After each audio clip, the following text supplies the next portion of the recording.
For 18 years, I worked with people with disability. I worked with the most dangerous, the most violent clients that there were.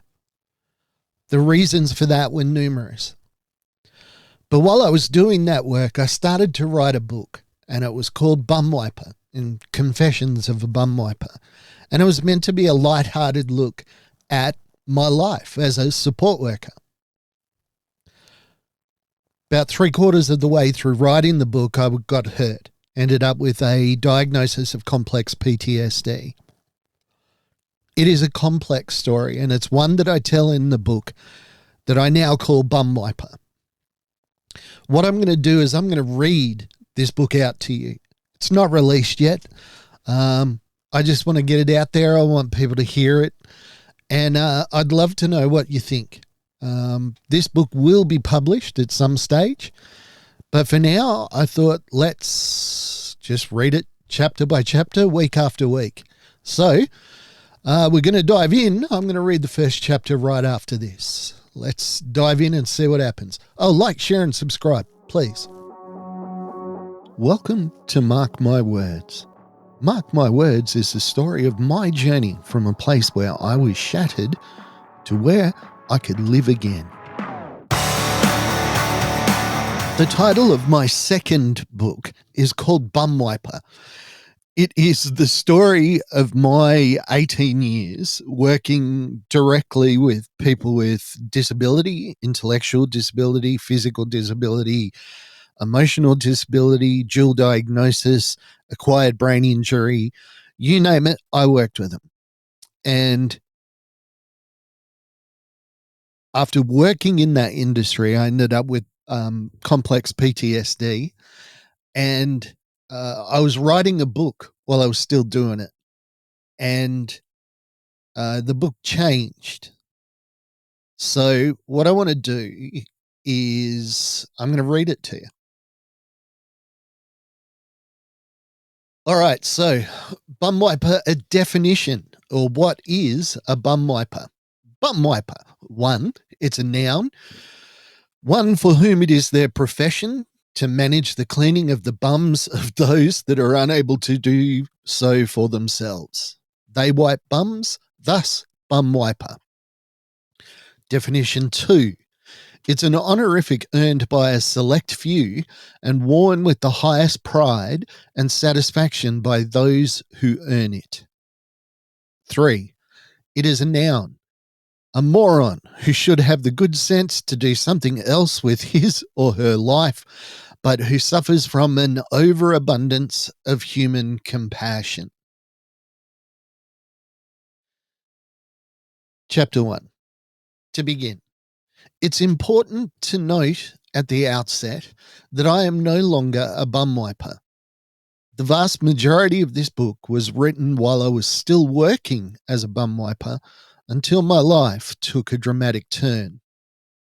I was working in a unit when I was attacked by a man with a knife. The upshot of this is that that incident was the proverbial straw that broke the camel's back. I had suffered many attacks in my working career, and the last knife attack was one too many. I had spent my entire career without ever considering or paying attention to my mental health.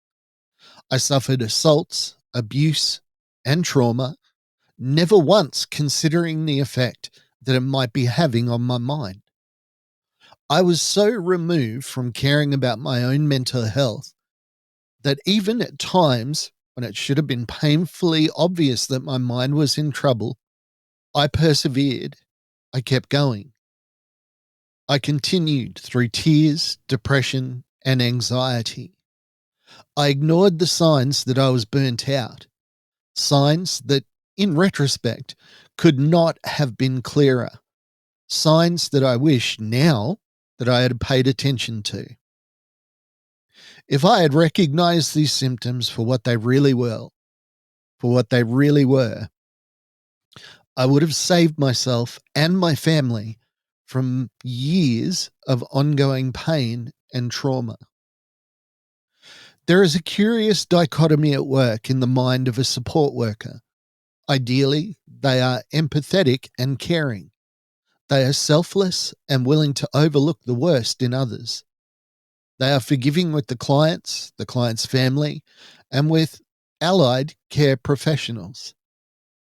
They will overlook abuse from any of these people. They withstand and recover from violence and abuse. They are patient and tolerant when others are struggling or worse. They are, in a word, kind. They are kind to everyone in their support network except for one person. Probably, arguably, the most important, and that is themselves. They will ignore their own pain and trauma. They will go to work tired, exhausted, and sick. They will endure abuse, sometimes horrific abuse, and will return to work with a smile for the very attackers. They will often work an entire 8-hour shift without once sitting down. They will excuse the behavior of the clients with the rationale that the client has diminished capacity. They will excuse the behavior of family members of the clients with the rationale that the family is under pressure that no one can understand. They will endure assaults and abuse with the rationale that they are usually working solo, so there is no one to take over. And the biggest sin in the world is to leave a client without support. These people who exude kindness and compassion are the last ones to extend that compassion to themselves. I know, because that was me. I would work on, bloody, dazed, and injured, because I thought that it was weakness to be unable to continue a shift. I would shake off an assault, assuming that as I was not being damaged anywhere important, only on the outside. What I couldn't know was that every assault, every punch in the face, bite to the arm, kicks to my legs were permanently damaging my mental health, just like veneer on a tooth. Every time I damage that tooth, every time I grind or damage, another piece of the natural defenses is being torn away. Eventually, without attention and care, that tooth will one day break, leaving you in a world of hurt. And this is what happened to my mental illness. It was damaged over and over, and I paid no attention to the signs that my mental being was in trouble.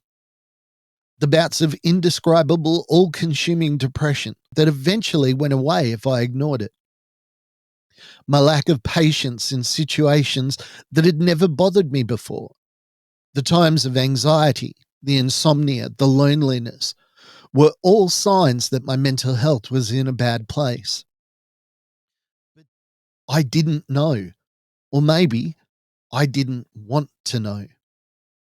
Until one day something happened that had happened many times before. I was attacked in my workplace by a client with a knife. On that day, I was unable to brush it off or tough it out. By the end of the assault, I was a broken man, and my life would never be the same again. Let my story be a beacon of what not to do. Always remember that it's okay to be kind to yourself. That sometimes it's okay to not be okay. In short, I want you to not do what I did, and I don't want you to think how I thought. I was not invincible. I could be broken. That, of course, was chapter 1 of my book, BUMWIPER. It is not released yet. I just thought I'd like to read it and see what people think. It's a world that not a lot of people know much about, and it's a book that I hope will gather some attention to hopefully help people that were in my position, but to help them ensure that they look after their mental health. Please like, share, and subscribe. I'd love to know what you think. Appreciate you. Bye for now. Thank you for listening to Mark My Words. I'd like to thank my producer, Meredith Brosnan, and also Torian, Kevin, and Lorraine. And I can't forget the band Adelaide, who allows us to use their song as our theme.